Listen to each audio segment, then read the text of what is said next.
We got to.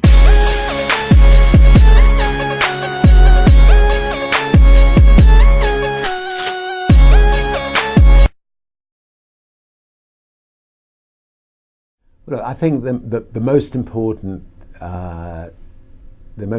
thing about running a company is to remember all the time what a company is. A company is simply a group of people, and as a leader of people, you have to be a great listener, you have to be a great motivator, you have to be very good at praising and looking for the best in people.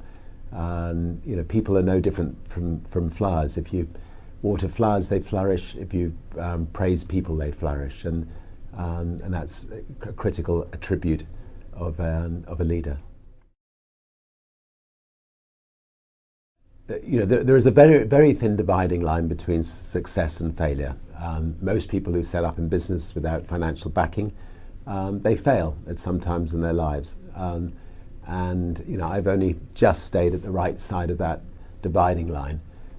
For instance, just after we had a record company, I was fed up flying on other people's airlines. I felt that the experience of flying on other people's airlines was an unpleasant one, and I decided to set up an airline. Our bank went into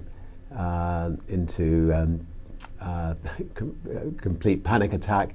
And when I came back from doing the inaugural flight of Virgin Atlantic's very first flight from London to New York, I came back to find the bank manager sitting on my doorstep and informing me that they were going to close Virgin down on the Monday, and this was the Friday, and that I had 2 days to effectively pay them off the monies that they'd loaned us.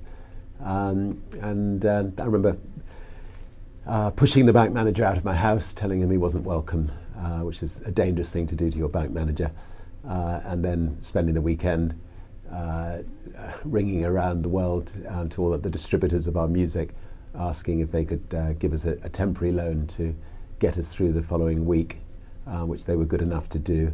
And by the end of the week, we'd changed banks.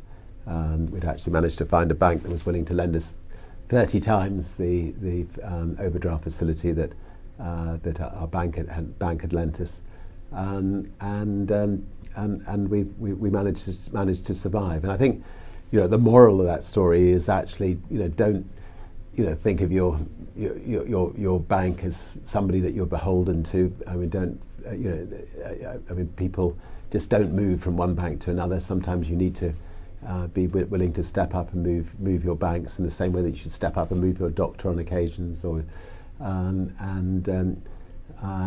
I learned from that lesson. Virgin does work very well without me. I mean, I used myself to build the brand, to build the sort of 300 or 400 companies around the world.